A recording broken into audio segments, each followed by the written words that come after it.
నిధులు లేక గత 7 నెలల నుంచి మీ పాలనలో ఒక్క రూపాయి కూడా నిధులు విడుదల చేయనటువంటి మీరు వీధి దీపాలు లేక రోడ్ల మరమ్మతులు లేక డ్రైనేజీ వ్యవస్థ చెత్త పేరుకుపోయి అన్ని రకాలుగా అవస్థలు పడుతున్నటువంటి గ్రామీణ ప్రాంతంలో కనీసం ఒక్కసారైనా మీ మంత్రులు మీరు వెళ్ళి పరిశీలన చేశారని చెప్పేసి అడుగుతా ఉన్నాను.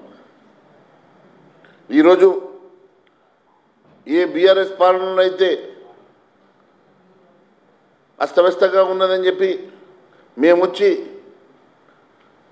ఏదో చేస్తామని చెప్పి మీరు మేనిఫెస్టోలో హామీలు ఇచ్చేసి ఈరోజు పెనంలోకి వెళ్ళి పోయలబడ్డ రీతిలో ఈరోజు ఇంకా దారుణంగా తయారైన సంగతి నేను గుర్తు చేస్తూ ఉన్నాను. ప్రత్యేకంగా 9,500 రూపాయలు వేతనం ఇచ్చేటువంటి పారిశుద్ధ కార్మికులకు కూడా మీరు గత 7 నెలల నుంచి జీతాలు ఇవ్వకుంటే ఇల్లు నడవక వారి కుటుంబం కూలీలు పనిచేసుకునేటువంటి దుస్థితి ఏర్పడ్డది. గ్రామ సర్పంచ్ గ్రామ కార్యదర్శులు కూడా అవుట్సోర్సింగ్లో పనిచేసేటువంటి వారు వల్ల పర్మనెంట్గా ఉన్నవారు తక్కువ, వారి జీతాలు కూడా మీరు ఇవ్వడం లేదు. చాలా గ్రామీణ ప్రాంతాల్లో చిన్న చిన్న గ్రామాల్లో రెవెన్యూ లేక అసలే నిధులు లేక జేబుల నుంచి కూడా ఖర్చు పెట్టుకొని ఆ కార్యదర్శులు అప్పుడున్నటువంటి సర్పంచులు పనిచేస్తే వారికి కూడా రీఎంబర్స్మెంట్ లేక వారు ఇబ్బంది పడుతున్న సంగతి నేను ఒక్కసారి గుర్తు చేస్తూ ఉన్నాను. అంతేకాకుండా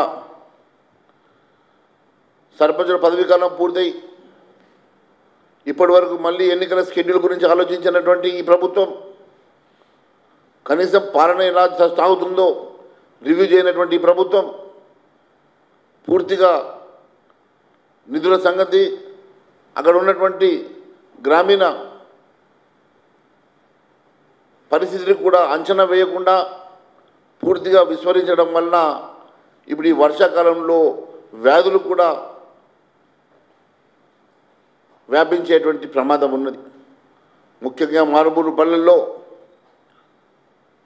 లంబాడి తండాల్లో, గూడాలలో ఇంకా ఇబ్బందికరమైనటువంటి పరిస్థితి. చాలా చోట్ల కమ్యూనిటీ హెల్త్ లేనటువంటి ప్రాంతాలు, పిహెచ్సి సెంటర్స్ లేనటువంటి ప్రాంతాలు, చిన్న డయేరియా వస్తే కంట్రోల్ చేయలేనటువంటి పరిస్థితులు గ్రామీణ ప్రాంతాల్లో ఉన్నాయి. మరి ప్రికాషనరీ మెజర్స్ లేవు. కనీసం రేపు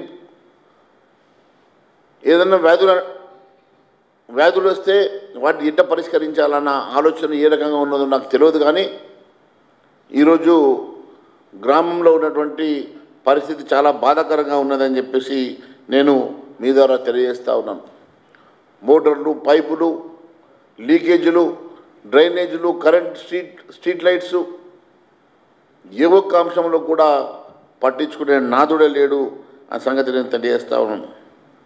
అంతేకాకుండా ఇటీవల నిర్వహించినటువంటి ప్రజావాణి కార్యక్రమంలో కూడా గ్రామ సెక్రటరీలు కూడా నిధులు లేవు, మేము చేయలేక పరిస్థితుల్లో ఉన్నామని చెప్పేసి మొరబెట్టుకునే సంగతి కూడా నేను గుర్తు చేస్తూ ఉన్నా. గత ప్రభుత్వం ఇచ్చినటువంటి వర్క్ ఆర్డర్ల వల్ల గతంలో నిర్మాణం చేసినటువంటి సీసీ రోడ్లు కానీ, శ్మశాన వాటికలు కానీ, రైతు వేదికలు కానీ అప్పట్లో ఇచ్చినటువంటి వర్క్ ఆర్డర్ ప్రకారం వాళ్ళు నిర్మాణం చేస్తే ఇప్పటి వరకు డబ్బులు లేక వారి ఆస్తులు బంగారం తాకట్టు పెట్టుకొని, ఆస్తులు తాకట్టు పెట్టుకొని అప్పులు తీసుకొచ్చి చేసినటువంటి ఈ కార్యక్రమాలకు, ఈ పనులకు ఇప్పటివరకు బిల్లులు లేకపోవడం, మరి వారంతా కూడా బిల్లుల కోసం సెక్రటేరియట్ చుట్టూ తిరిగినా కూడా ఇప్పటి వరకు కూడా వారి నిధులు విడుదల కాకపోవడం వెనుక కారణం ఏంది? మరి మీ మంత్రివర్గంలో ఉన్నటువంటి మంత్రుల కంపెనీలకు మాత్రం 100 కోట్ల రూపాయలు, 1000 కోట్ల రూపాయలు ఎప్పటికప్పుడు మీరు విడుదల చేస్తూ ఉన్నారు. ఒక్కరోజు కూడా జాప్యం చేయకుండా మీ మంత్రులకు సంబంధించిన కంపెనీలకు మాత్రం ఒక్కరోజు కూడా పెండింగ్ లేకుండా బిల్లులు వందల కోట్ల రూపాయల బిల్లులు ఇస్తున్నారు కదా, మరి గ్రామీణ ప్రాంతంలో ఉన్నటువంటి సర్పంచుల బిల్లులు పాపం 50,000 లక్ష రూపాయల బిల్లులు కూడా మీరు ఎందుకు ఇబ్బంది పెడతా ఉన్నారు?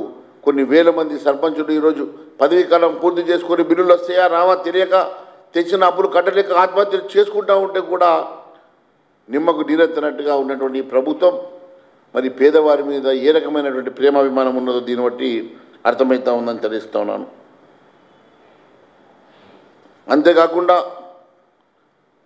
ఈరోజు ముఖ్యమంత్రి గారు మీరు కాంగ్రెస్ పాలనలో మేనిఫెస్టోలో మీరు ఇచ్చినటువంటి ఎన్నో అంశాలు, ఎన్నో హామీలు, స్థానిక సంస్థలకు పూర్తిగా నిధులు ఇస్తాం, స్థానిక సంస్థల్ని మేము వార్డు మెంబర్లతో సహా అందరికీ వేతనాలు ఇస్తాం, గౌరవ వేతనాలు ఇస్తాం, వార్డు మెంబర్కి ఇస్తాం, సర్పంచులకు ఇస్తాం, ఎంపీటీసీలకు ఇస్తామని చెప్పారు. మాజీ ఎంపీటీసీలకు కూడా వేతనాలు ఇస్తామని చెప్పినటువంటి మీరు వేతనాలు పక్కన పెట్టండి, కనీసం నిత్యావసర కార్యక్రమాలకు కూడా మీరు కనీసము నిధులు సమకూర్చలేని పరిస్థితిలో ఈరోజు ఈ ప్రభుత్వం ఉన్నదంటే ఇంతకన్నా దారుణం ఇంకోటి లేదు అని చెప్పి తెలియజేస్తూ ఉన్నాను. అంతేకాకుండా నిజంగా మీకు ఈ గ్రామీణ ప్రాంతాల మీద చిత్తశుద్ధి ఉన్నా, రైతన్నల మీద, గ్రామీణ ప్రాంతంలో ఉన్నటువంటి ప్రజానీకం మీద మీకు ప్రేమాభిమానాలు ఉన్నా ఒక్కసారి పల్లెపాట పట్టాల్సిందిగా కోరుతా ఉన్నాను. పల్లెపాటలో మీకున్నటువంటి గ్రామీణ ప్రాంతంలో ఉన్నటువంటి సమస్యలు మంత్రుల దృష్టికి వస్తాయి, తద్వారా కార్యక్రమాలు కొంతవరకైనా మెరుగుపడతాయని చెప్పి నేను ఆశపడతా ఉన్నాను. గ్రామ బాట బట్టి, పల్లె బాట బట్టి పల్లెల్లో ఉన్నటువంటి సమస్యలు పరిష్కరించినప్పుడే నిజంగా మీరు అనుకున్నటువంటి ప్రజాపాలనకు సార్థకత వస్తుంది. కేవలం హైదరాబాద్లో కూర్చొని కాంట్రాక్టర్ల బిల్లుల కోసమో, కాంట్రాక్టర్ల టెండర్ల కోసమో, మీ మంత్రుల బిల్లుల కోసమో, మంత్రుల టెండర్ల కోసమో, ఇక్కడ ఉన్నటువంటి ధరల కోసమో కాదు. నిజంగా ఈ ప్రజాస్వామ్యంలో గ్రామీణ ప్రాంతంలో ఉన్నటువంటి ప్రజానీకం సంతోషంగా ఉన్న రోజే వాస్తవంగా మీ ప్రజాపాలన పేరుకి సార్థకత వస్తుందని మరొకసారి తెలియజేస్తా ఉన్నాను.